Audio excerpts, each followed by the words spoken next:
Okay, well, I'll kick it off with some introductions. So you guys pretty much know who we are by now. So I'm Sally Kellett. I'm the founder of Mirosuna, which is a wellness studio in Melbourne.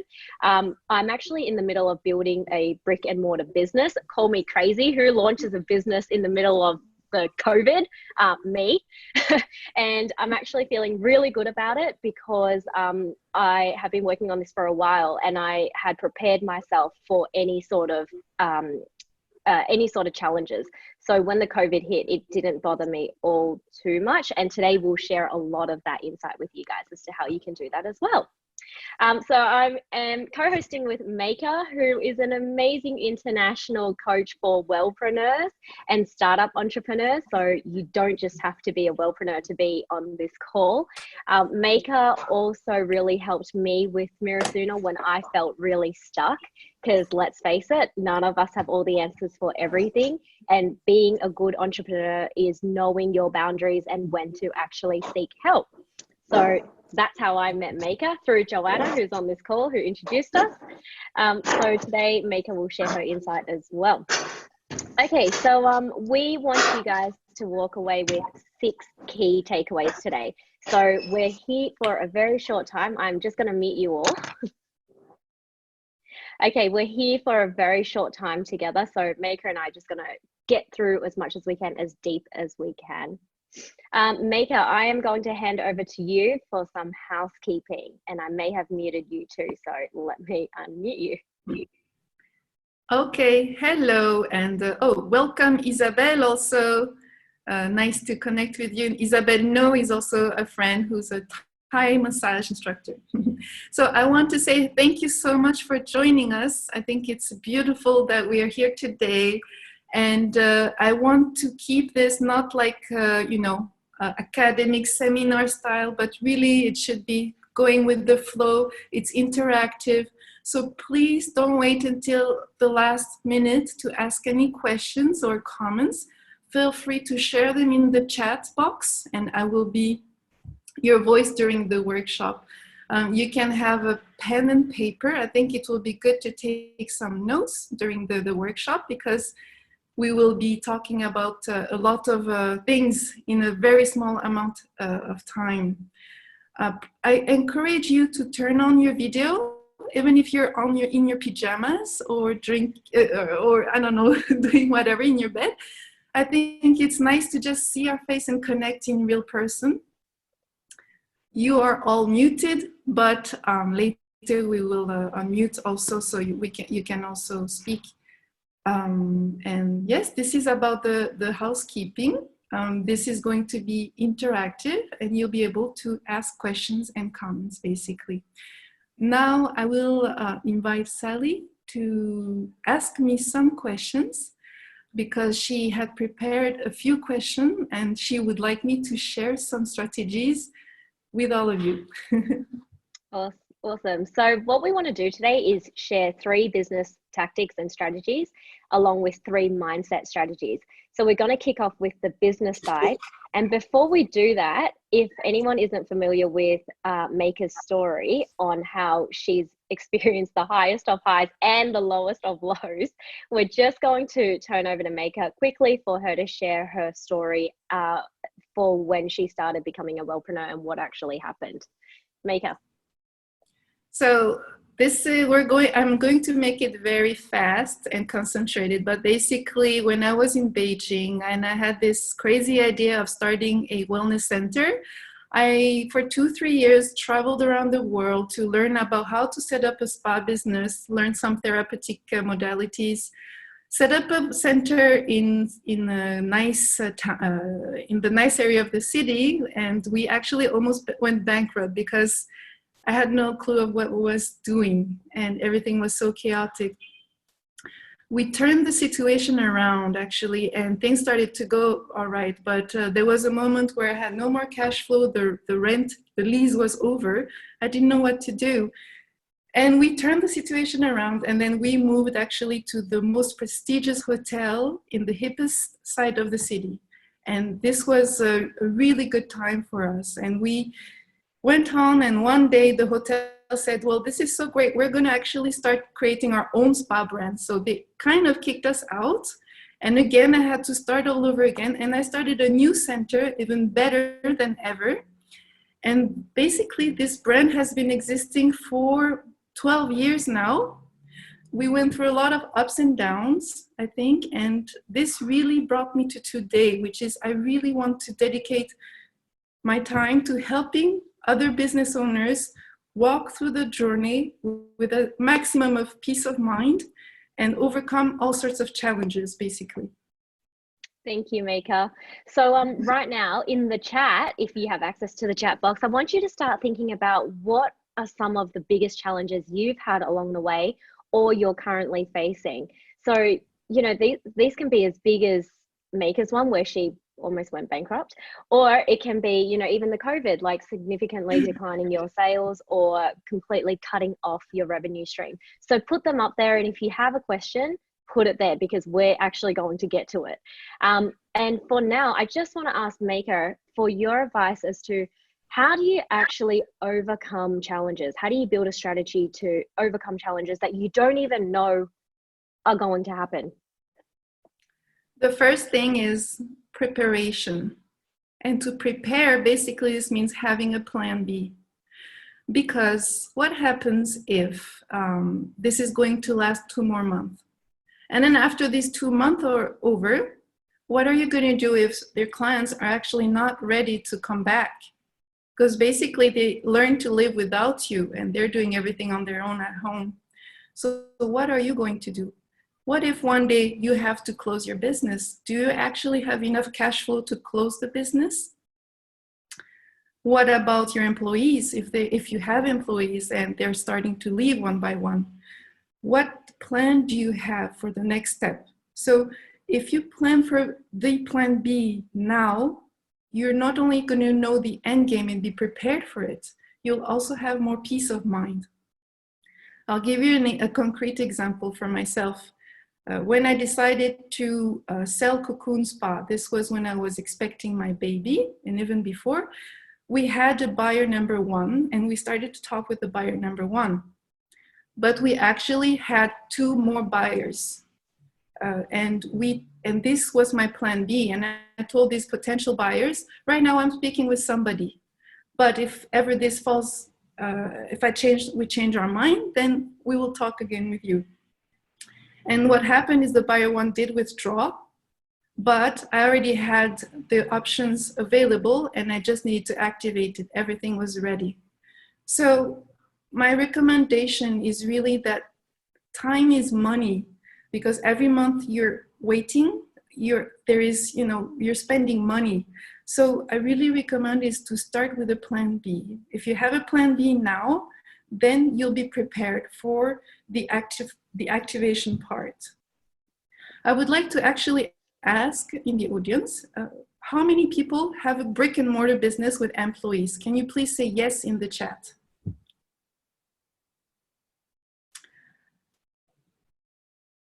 Nobody has a brick and mortar business.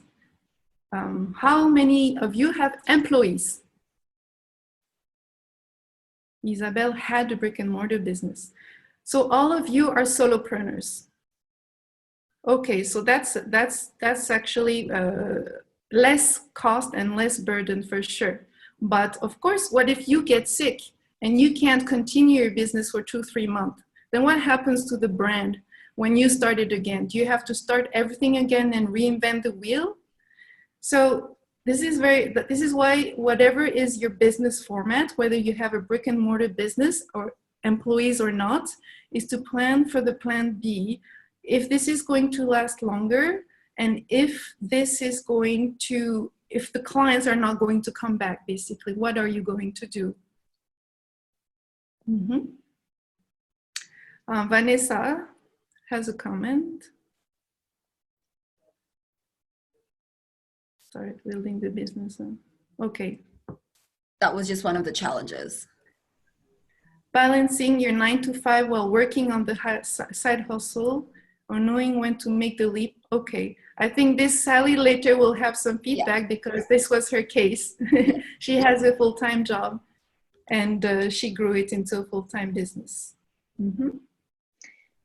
So I guess at this point, like one thing that Maika really helped me with Mirosuna is that I had a plan A, and I'm actually offering deep relaxation massages as one of my offerings for Mirosuna in the studio. The other half of it is offering a mindfulness class timetable. And when I called Maika, it was at a time when I felt like my business model wasn't going to necessarily work, because I wasn't sure how popular the massages would be, because it's a different type of what the market is used to. So she then said something so useful for me, and she said, well, what is your plan B? What if you've got 10 beds in that room, which is like taking up 60% of your floor space, or in your case, you don't have a brick and mortar business, it's taking up probably 60% of your time and effort in maintaining that service that you're offering. She said, what is my plan B? So I think, you know, like it's really important to consider what your plan A is first. So you guys should make a note now to be very clear on what your plan A is. This is, you know, if all the stars aligned, what is it that you want to deliver? And then your plan B is what if that fails? And then Maika asked me what was my plan C. So there's a lot of thinking behind the plan A. There's like B, C, and even D. D was like, I'm just going to go bankrupt. I just give up. But, you know, there's a lot of thinking behind it. So, yeah, right now, maybe just make a note to say, to make sure that after this call, you really have a think about what that plan A is, and then the B and the C, because Maika was very helpful in helping me build that. I used to think going bankrupt is just the end game, but actually when you want to go bankrupt, it actually costs you money. So even that needs a preparation. Yes. Yeah. So Maika, how can people approach the next sort of 90 days given where we are at? So right now, everyone has sort of identified, well, they're going to start thinking about, you know, what are the biggest challenges that they've hit to date or will hit. They now know that they need to have a plan A, plan B, plan C. So what's the next steps for the next 3 months sort of thing? So I see sometimes it happens when we're facing a break of pattern and things are a bit chaotic. Sometimes what people do is rush into the action without a long-term planning. So my recommendation is really that you still, if you have a long-term vision, then, you know, with this strategy in mind, every small action step you will take will become strategical. So rather than jumping into the action and getting busy, my recommendation is first to take a break, pause, and then start to mind map. For me, mind map has been the most resourceful tool in times of challenges. And from the mind map, basically you can think about this. For example, what can you do to be of value to your audience right now, to your clients, in a way that still is profitable and aligns with your long-term vision? So how do they go about doing this mind map, Maika? So I'm going to share now my screen. Do you see my screen? Yeah. So in order to basically start from the long-term vision, my first step is to connect with why you're doing this. So what do you want? Maybe you want more cash flow. Maybe you want to find a new idea for a new business product. So what do you want? It all starts from what do you want? And then how will you get this? So that you can achieve what you want. And then to ask yourself, perhaps, why is this important to you? Because it's important to connect everything we do to something that's meaningful to us. And then after that, you can ask yourself again, why? Why is this important? And then 3 times you can ask why. Once you have these answers, you could start a mind map. So this is what I call the 90-day focus mind map. Let's say, for example, here, what do you want for your audience? Perhaps for me, it was really, I want to still empower my clients, my audience, to create a business that makes them fulfilled. So this why never changes throughout time. How can I do it? So I found you can find 3 branches, 3 different containers. For me, it was there is free content, paid content, my current clients. And for each idea, you can think of 3 steps, 3 action steps you can do right now in the next 90 days.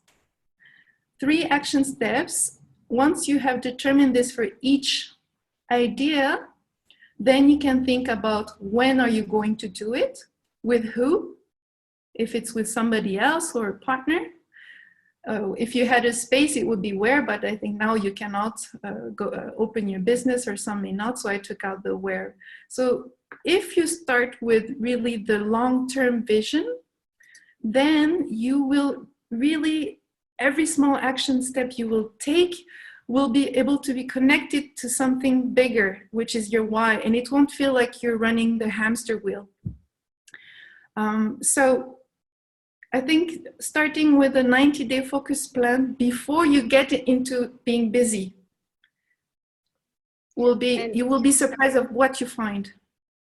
Yeah, I really think being an entrepreneur, it all starts with the why, and the why cannot be to make money.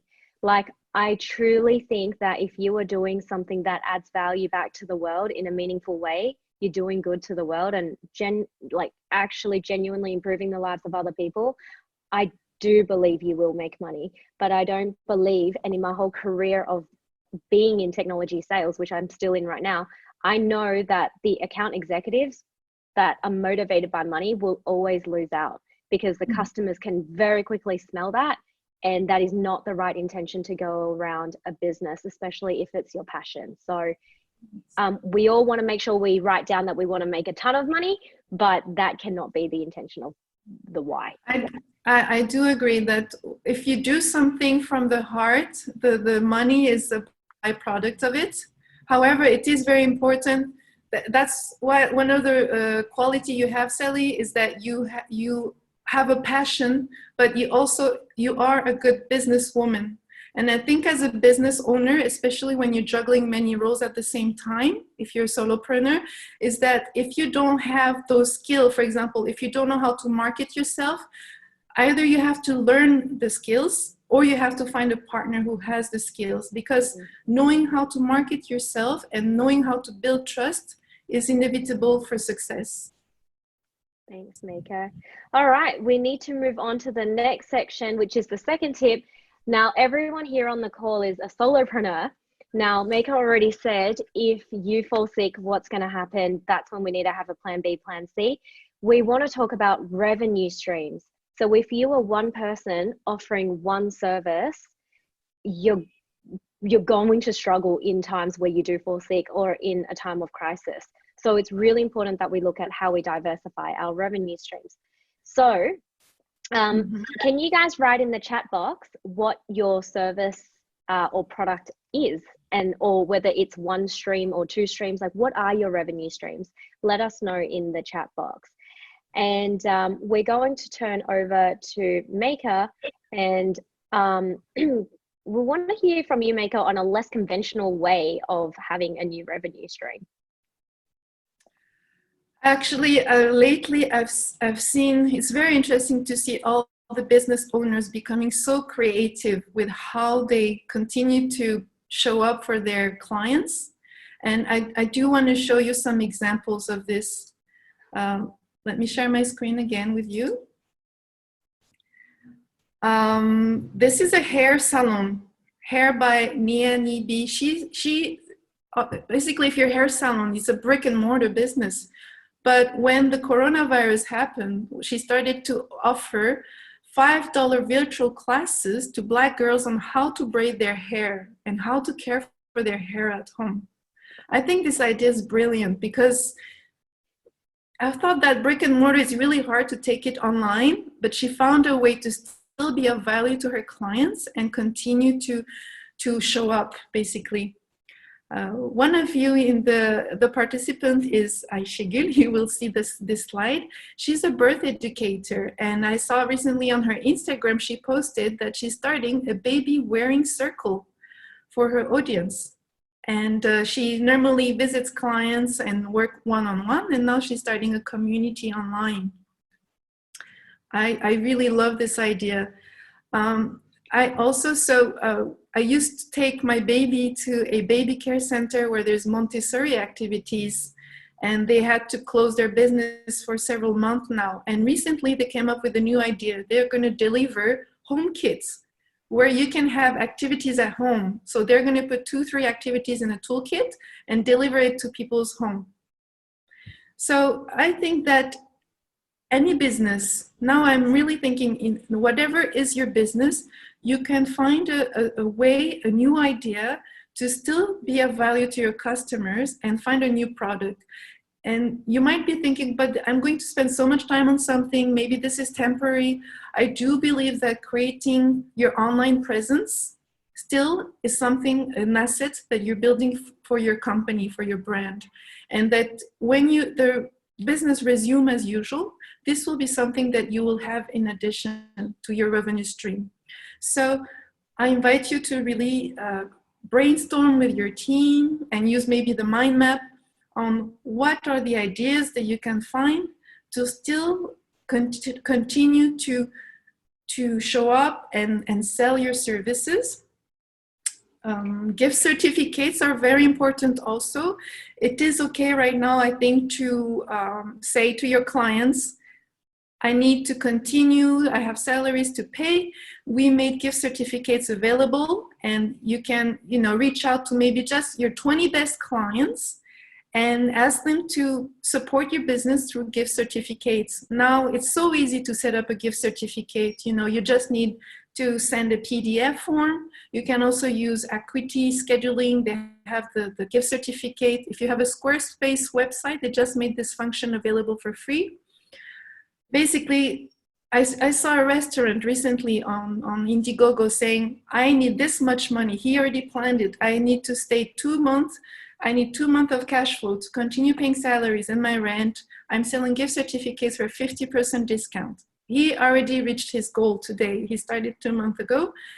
And it's not too late to start. If you need some cash flow to continue, you can create these revenue stream with gift certificates also. You can also create your online presence, do one-on-one masterclass like we're doing right now. So, I think Sally? Oh yeah, sorry. I was also going to say, like with think about the way you receive the income as well. So the world is sort of moving to a subscription model, and that's really only come about in the last few years heavily. It's happening like very rapidly in the tech space, and I've seen it infiltrate our personal lives as well. So like yoga memberships have been going on forever, but actually that's what I mean by subscription, right? So normally when you go to a shop or when you buy something online, you are paying money for something in return. That is a one-off transaction. So if you are if that is your type of business, you got to think about, what if your materials suddenly go up in price? What if everything catches on fire and you lose everything? Or what if the worst happens and no one's even buying your product anymore because there's some safety news article that's come out that's affecting your sales? I don't know. There could be so many things. So for me in Mirosuna, one of my main offerings is people getting massages. But people get massages like once a month, right? They'll pay you $100 and something for a massage once a month. What if all of a sudden COVID happens and we have social distancing? Well, I thought about all of these things already with Maika in my coaching session, and I have a subscription model to my business where the classes is actually my subscription model. And that requires people to physically come and attend classes for meditation and mindfulness. But then I thought, wait a second, what if my studio burns down, or what if the business can't open its doors? What is my next plan? Well, then that's when I started developing my online classes, because I wanted a way to be able to scale my business and extend that reach to everyone that wasn't able to physically come through my doors, whether it was my problem or their problem or a geographic problem. So, and in addition to everything, I also make my own line of products. So that's like, I don't know, like 4 revenue streams so far. And I have a 5th revenue stream being business corporate partnerships. And I've invented a whole licensing model around that as well, in case if my normal end users, which are like individuals, in case if something happens to that membership program, at least I'll have a monthly recurring revenue from corporates. So when I think about revenue streams, it's really important to think about everything Maika just touched on in terms of how are you diversifying your products and your services. But for me, it's also very key as to how are you going to diversify your income model. So make a note and make that a point to capture after this call. I did notice there is a few of you who have acupuncture businesses, and I was just thinking the other day, like my skin is so horrible right now. If there was a online course, like a 10 minutes acupuncture facial massage, to keep young or something like this, I think that even in acupuncture there is something that you can teach. And I know also some people are doing energy work. They started doing it by distance, remote energy work. So I think there is no limit to what's possible. Do we have time just to, yes, Sally, you wanted to say something? Oh no, I just wanted to cover off because we're talking about going online a lot, and obviously this is the landscape that we're in today, just to help everyone given this whole online thing. Maika, are you able to give us some tips on what we should be doing if we are taking our business online right now? Sure. Well, I want to just talk very briefly about technology. And basically, if you start to create your online business or create your online presence on top of what you're doing already, what's important is to have first a website platform. And then, of course, Zoom now became so important, but basically a video conferencing system. If you want to start on email marketing, my go-to is Flowdesk. And Teachable is more for online courses, but I think this takes a lot longer to prepare versus a live masterclass. And then for online reservation or gift certificates, I recommend Acuity Scheduling. I want to say that creating your online presence is really inexpensive. I mean, really inexpensive. Sometimes when you struggle with cash, it's a small cost also is a lot. But basically, you can start with the essentials. So I've made a little spreadsheet. With $600, you can create a online presence with all the essential, and then you can add the nice to have on top of it. So at maximum, even if you use all the tools available online, it would go to $1,400. So the only thing I think that may stop you from starting your online business may be more along the line of technology and resistance to it. But really, if you get started now with the technology, I think you will be ahead of everybody else. Also, payment system, I think it's a good time now to think about your payment system. How do you make it easy for client to pay you virtually and in a recurring way so that you don't have to think about it? You can set up the system. The system is something that you will always be able to use in the future. Thank you, Maika. I'm just going to take one question, which is from Joanna, although it's Anton in the group chat, her name is. She said, there are so many thousands of blogs, classes out there already. How do I create a unique sales proposition or USP online? I think the mind mapping will be very useful, actually, if you start from the first slide that I showed, which is, what do you want? So perhaps to not start the question from basing it from what others are doing, but really starting from you. What do you want? Who are you? What are your strengths? And how do you want to make an impact in the world? It's easy to get distracted what other people are doing, but if you know what you're doing and whatever you're doing is done strategically aligned with your long-term vision, then people will see that it's authentic and follow you. I think that there is only, I know it's common to say this, but really there's only one you with all your experiences and mindset. So if you only focus on yourself, what you want to do, then it will be unique. I could not agree more. Like, I have the same struggles too, you know, like trying to get out there and talk about mindfulness and coach people on mindfulness, but it really comes back down to the why you're doing it and, you know, what is unique about you that you can offer people. And for me, the way that I teach mindfulness and how to help people craft a mindfulness practice, I know that no one's going to teach that because I invented that approach. So this all comes back down to you, why you're different, and having faith in that. And just know, even if you are teaching something that everyone else is teaching, like yoga or Pilates, and you're teaching the sun salutations and it's the downward dogs and everyone's teaching that, at the end of the day, even if people copy you to the T, you are still you. No one has your mannerism. No one shares your level of passion, your enthusiasm, your intention. So just have faith in who you are. And if you are truly passionate about something and you truly just want to make an impact in this world, people are going to feel it. And that will trump everything and everyone else who is out there trying to copy you or doing the same thing as you. And also the other tip I have for that is people attract likes. Yeah, so people will be attracted to you who are similar in wavelengths. So, there might be other very successful people out there, and that's totally fine. And they've got their own crowd, but they're no you. You guys are at different wavelengths, different vibrations, different everything. You will attract people like you. And there's enough people in this world to share that. Yes. Okay, so we are going to wrap up the business strategy bit. This is obviously really quick because we want to give you the top things that you need to do after this call. And every topic we could literally spend hours on it. But I just wanted to say that if you are in a position where you feel like any of this is not possible or you're really struggling to do it, contact Maika, because that's what I did. So Maika, what do you actually do for people in need? Like how I came to you. What are you doing these days?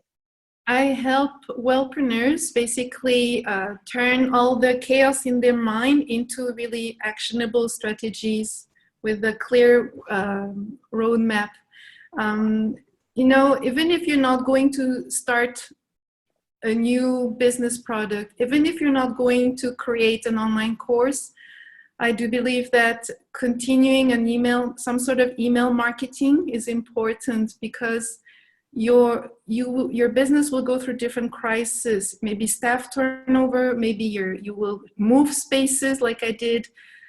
You will go through different challenges, but if your brand is strong, people will always come back to you and stay, no matter if your staff changes or you have different therapists working with you. So it's important to keep on nurturing the relationship with your customers through newsletters, to show up and say that, you're still here to build trust, and they will reward you with their loyalty. But yes, we will send more details later about my coaching program, but I have a Wellpreneurs coaching program for 4 weeks, and it will be open to 5 people in May. All the details will be in the email sent later. Thank you, Sally. I think going through the ups and downs of the entrepreneurial journey, one of the biggest struggle is really the mindset. And this is why I think, Sally, we really need some of the tools to be able to turn the chaos into calm. So could you tell a little bit about some strategies that we can start implementing in order to overcome those up and downs? Yeah, so I want to first start with the fact that we're really moving into this new age where it's all about being a mindful entrepreneur. So the days of just being this aggressive, this aggressive entrepreneur is so dead. Like that, there's just too much yang energy in that. It's just too fast charging, and the world is trying to find more peace, which is us tapping back into our yin energy. And so for me, I really believe that if we want to succeed, not just in our business to succeed, but if we want to succeed in life, it's really important that we see ourselves as mindful entrepreneurs. And what I mean by succeeding in life is that, you want to build a really good business. That goes without saying. No one wants to quit their full-time 9-to-5 job just to end up with less income than before, because there is a hell lot more work involved in being an entrepreneur. But you don't want to get there dying. We want to actually enjoy the journey. We actually want to grow from it and come out stronger and be able to wake up and sleep in at the times that we want. So and still earning a really decent income. So that's why I think if the key takeaway from this conversation right now is, number one, you need a mindfulness practice. You have to have one. Like, I don't even think it's a negotiable in life, whether you are an entrepreneur or not. So my tip is to get a mindfulness practice and to get very serious as to why you need one. And through Mirosuna, what I can tell you is, people always ask me, they're like, okay, yeah, great, it's like the next buzzword, and isn't it just meditation, and oh, it's too hard, I don't have time, and it's such a chore. But actually, meditation and mindfulness are not the same thing. And there's 3 very easy steps to practicing mindfulness, and I'm going to tell you these steps now. Number 1, it's theory. So if you don't understand the theory of the mindfulness practice that you're trying to get stronger in, everything else just comes loose from there. So for example, as an entrepreneur, we know that we have to have a lot of patience. And I'll explain some situations where we're going to need that a bit later. We know we're going to need patience because people are going to piss us off. Your supplies will fall short. You'll do something and realize, like, you'll launch a ticket or an event and then you realize no one comes. There are so many things that test our patience. And the opposite to patience is actually frustration and anger. And as an entrepreneur, we do not have time for any of that because we're so busy working on our higher purpose. We don't have time for those negative emotions.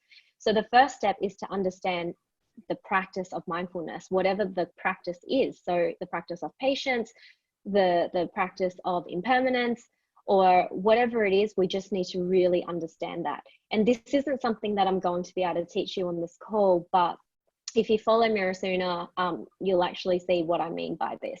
The second step is to investigate. So once we understand that, say the opposite of patience is actually anger and not impatience, which is the misconception, then we actually start to meditate on that, or we use tools to start investigating the theory. So we might meditate, and we might meditate on what patience actually is and what it feels like.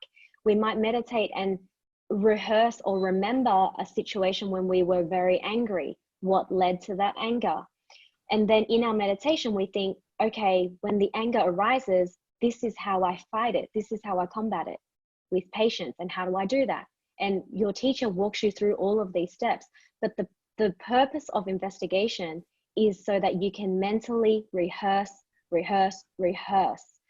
that in real life, which is step 3, practice. When you practice the concept, and in this case, the example is patience, you've already mentally rehearsed this so much that your body and your brain is ready to rewire the situation when you encounter the adversity. So I'll give you a fun fact. The brain cannot tell the difference between a mental rehearsal, something that you've imagined, versus something you've physically done. The brain cannot tell. So as an entrepreneur, if you can prepare yourself for all the worst times you'll ever face, and all of the challenges, and all of the times you feel failure, all of the times you feel like you can't get up and do this tomorrow, all the times when shit gets too tough and you're like, I give up.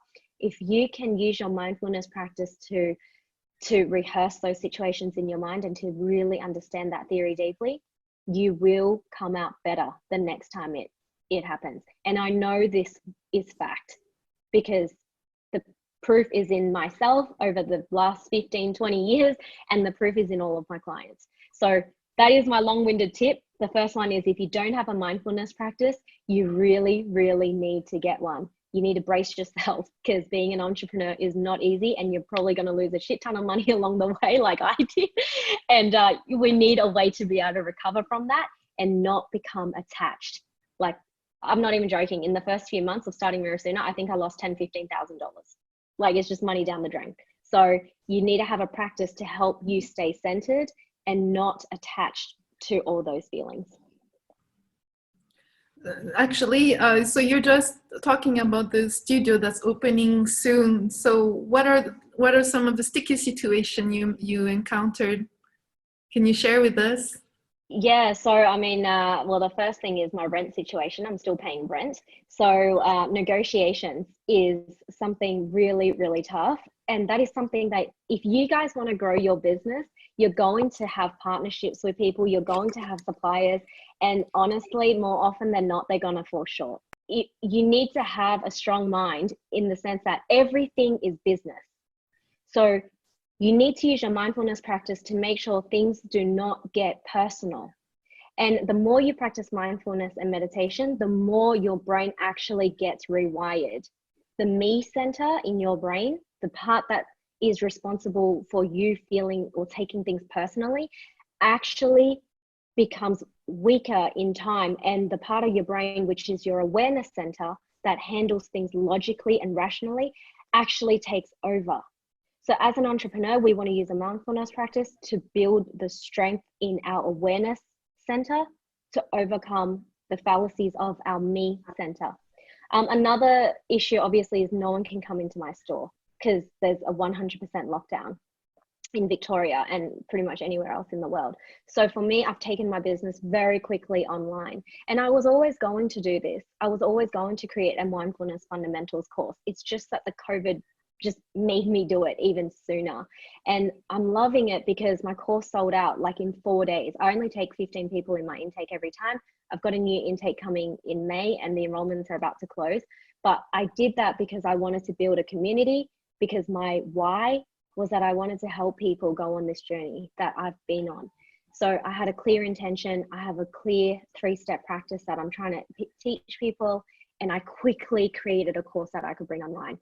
And my biggest tip to pivoting is create a minimum viable product. And every coach will talk about this. And it is so, so true. Do not spend 10 weeks trying to build an online course and launch it at the 11th week. Launch it at the first week and build it from the second. Build it from when you actually have interest. I mean, obviously you want to know what you're offering and, you know, the skeleton, but don't put all your energy and time into something that you don't know if it will fail or not. So pivoting means building a minimum viable product. Use your mindfulness earlier on to prepare for your adversity that's coming that you cannot even see. And think fast, act fast. Sally, I have a question from Julie, because that's actually a question I would like to also ask you. Is like, how would you handle fear of failure? Because like, what if everything fails? How do you handle the fear of that? Because it can be paralyzing sometimes. The fear of failure is massive. And the reason for that is because there's a part of your brain called the amygdala that either makes you fight the adversity and the challenging time, or you flight, meaning you run. So you guys you'll be able to just ask yourself right now and type it in the box if you feel comfortable with sharing. When times get tough in my life, do I stay and fight, or do I always try and hide and move on and act like it never happened? That is actually something that's happening in your mind. And having a mindfulness practice, like I've been having a mindfulness practice for the last 15 years, I've been rewiring and changing my brain and the neuron connections that have actually helped me fight. So now when I encounter a difficult situation or a really bad negotiation, or when I have lost my $10,000 in one go, or whatever the situation is, the COVID, I can't open my door, I'm here to fight. I'm not giving this up. Why? Because it comes back down to my intention that Maika was talking about. If you don't know why you are doing this, and if you can't see the long-term vision, it's game over when the times get tough. Also practically, I always think, okay, if I launch something, it fails. What am I going to do? I'm just going to launch something else. I mean, what if my spa fails and I'm just going to close it? I mean, I think in the end is, as long as we are healthy and we are okay, everything will be okay. So I always imagine the end game. What if this happens? Okay, then this happens. And then what? We're still here. Our life is still together. And yes, I think in the end, even if you imagine the worst case scenario and you write it down, this is going to be the worst case scenario. And then what? We're still here. So yeah, Sally, I wanted to ask you though, because thank you for sharing about mindfulness. And I want to ask you, if our guests today want to continue and maybe pursue this deeper, could you tell a little bit about you and what you do? Yeah, so I think after this call, what's really important is that you guys, as entrepreneurs and as humans, we need to have a high level of self-awareness and reflection, especially if you're running your own business. I would say that the first thing is to identify, whether you are ready to have a mindfulness practice, because that is not someone that anybody could force on you. It's something that you have to connect to when the time is right in your life. And you will know when that happens. The second thing is, I'm just going to share my screen and show you some of the top traits that you're going to need, or some of the top skills, I should say, the mindset skills that you're going to need as an entrepreneur, and have a look to see if you have these. So just give me 1 second. And if you don't, I can tell you how I can help you. All right, so I'm going to leave you with this. So we'll send this over to you after the call, but I want you to do a little bit of a mindset assessment. All right, so what we're going to do is plot ourselves along this chart. Hang on, my alarm just went off on my phone for no reason. We're going to plot ourselves along this chart on how patient we are as an entrepreneur. When times get tough, do we stay calm and have an unwavering center? Or do we just quickly feel frustrated and angry? When times get tough, are we resilient? Or do we just crumble like, oh my gosh, everything has just become so bad? And then do you just wallow in that misery and you can't get yourself out of it? How resilient are you? How easy can you take yourself from low back to good, back to high? Third one, creative. How creative are you in coming up with ideas to change your situation right now? And if you follow Maika's strategy of having that plan A, plan B, plan C, you actually will find that you already have the answers pre-made. So are you going to think outside the box, or are you just going to try and be same like everybody else? And no one succeeds in life by being same. I truly believe that. And you guys are all here because you don't want to be same. The fourth one is boundaries. There's two boundaries that I'm talking about. The one is our traditional sense of boundaries, of saying no, of taking on too much work. As an entrepreneur, we've got to really set boundaries. Otherwise, our business becomes our life, and our life quickly drowns and we have no life, because running a business takes literally 50 hours that we don't have a day. So do we have boundaries, or do we lose our sense of self?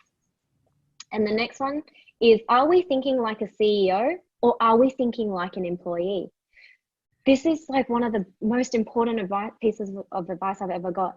To be an entrepreneur, you need to run the business, not be in the business. So that's something that, you need to really have a think about, is where am I along this line? Because if you're always going to be in the business, doing the day-to-day things, doing the mundane things, and refusing to let go of some responsibility, you can never scale. And therefore, this will always be a solo business. Are you thinking big, or are you thinking small? No one quits their 9-to-5 job with so much security just to think small. So we want to think big, and we want to change the world. We want us and our efforts to make a difference. And I truly believe we all can. Are we thinking that we can be abundant, or are we doing this for charity? No one should be trying to exit their 9-to-5 job just to earn exactly the same amount as they're earning. No, because you know that your efforts will be 5 times as much as what you have to put in as an employee. So we deserve to be abundant. You deserve to get paid well for what you do. So have an abundant mindset. A lot of people think, oh, if you're into wellness and into mindfulness, you shouldn't be earning money. No, that's bullshit. We're doing something really good for the world, and we need to pay our bills.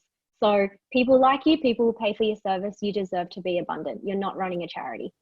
And then finally, are you doing everything to achieve your higher purpose, or are you just acting on your pure human instinct? And goes back to Maika's point, if you have a very deep why and a very purposeful why on how you want to make an impact in this world and change people's lives, you are pursuing your higher purpose, and that will drag you away from always behaving with your human instinct. So I guess Maker's question was if you want to know more or if you want to get into mindfulness, I can help you with that. I've actually got my course that's coming up, but the enrollments are closing soon. So it's a 4-week course online, and it's run through my private Facebook group, and it's a 2-hour coaching session every Sunday for 4 Sundays, which I can send you more information about it later. But anyway, that is basically what I teach in the course, is how to turn this science into a mindfulness practice that delivers real results. Thank you, Sally. By the way, I want to say some people say, yes, we should work on our business, not in our business sometime. But there's also the next point of view, which is we should get our business to work for us harder than we work for the business too.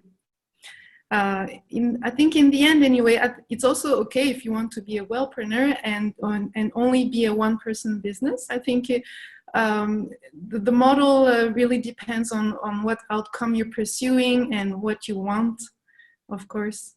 Now we have a little bit of time. I wanted to ask you if you have questions for Sally and me.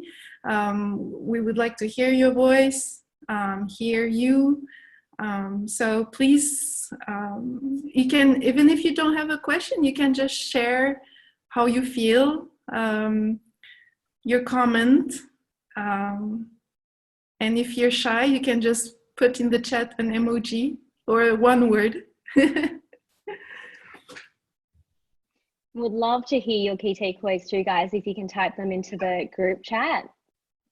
We've obviously covered a lot of content very quickly, but actually let's just do a quick summary of the 6 things we want you guys to start thinking and about. while Sally's doing the summary, you can always type in any question or comment.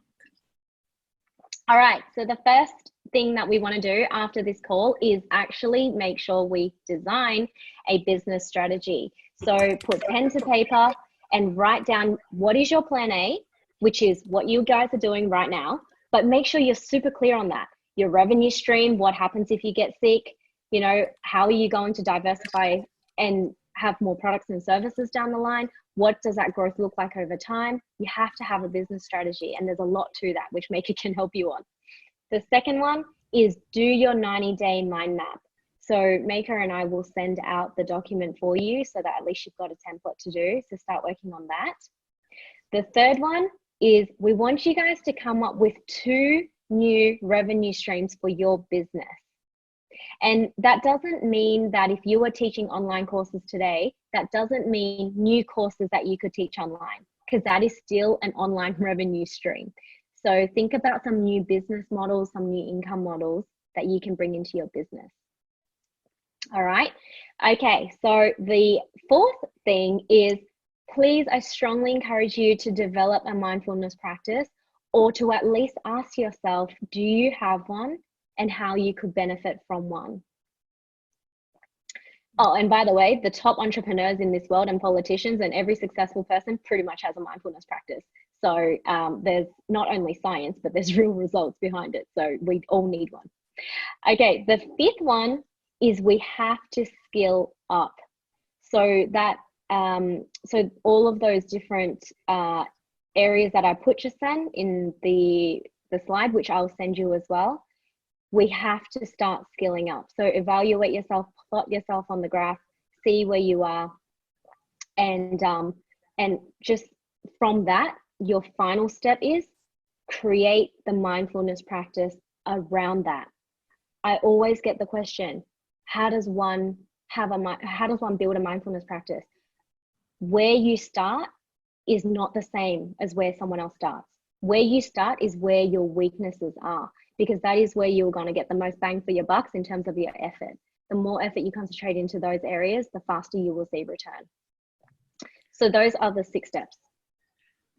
Julie has a very good question, actually, is if you're the therapist inside your business, how do you not work inside your business?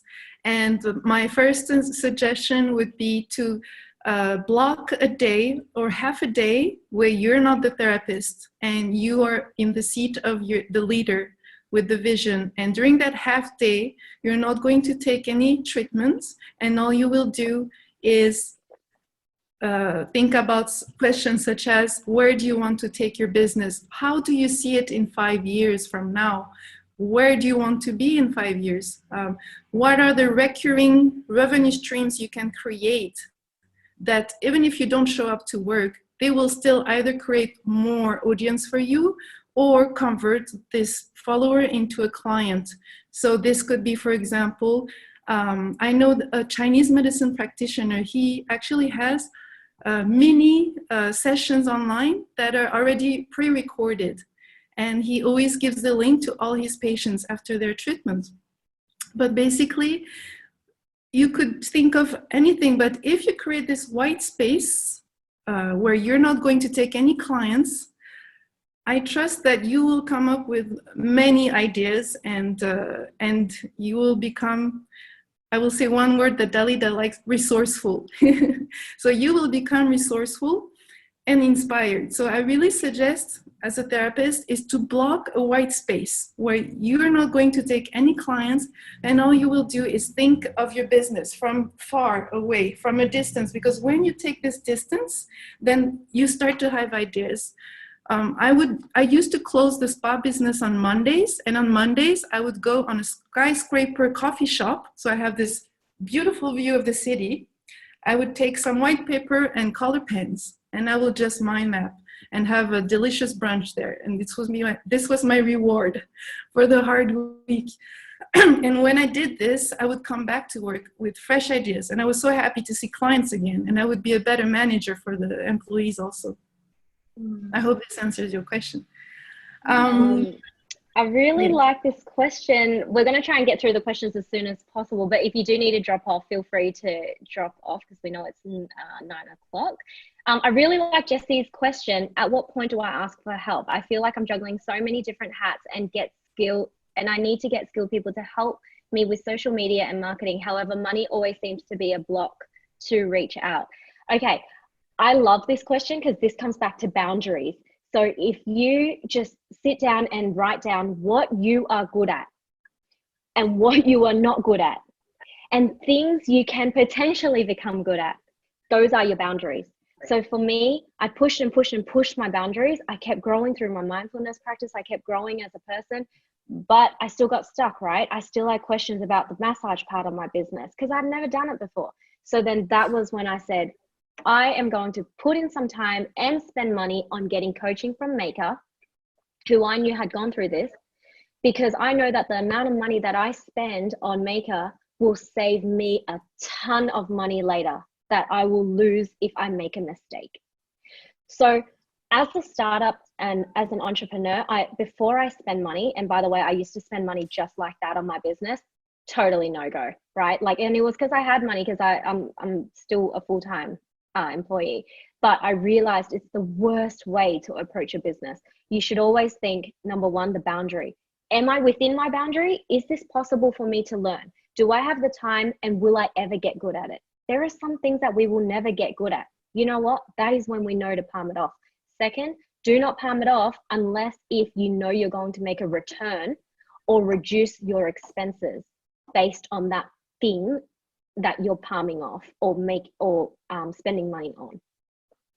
I could go on forever about this question, but that's a high level. I would like to answer to Joanna, who was saying, can everybody be an introvert? And the answer is yes, because I'm an introvert. I never did a live masterclass like today. I'm shy, and being an entrepreneur, I think, is just being on the perpetual stage of learning curve and to get out of our comfort zone. So I think you have the capacity to do this. Everybody does. And for Jessica, who says, when is it the right time to ask for help? I think the right time is when we feel like we're stuck and overwhelmed and we're not moving as fast as we would like to. Because sometimes, like it happened to me last week, I didn't know I needed help, but I had a session because I'm also taking a coaching certification.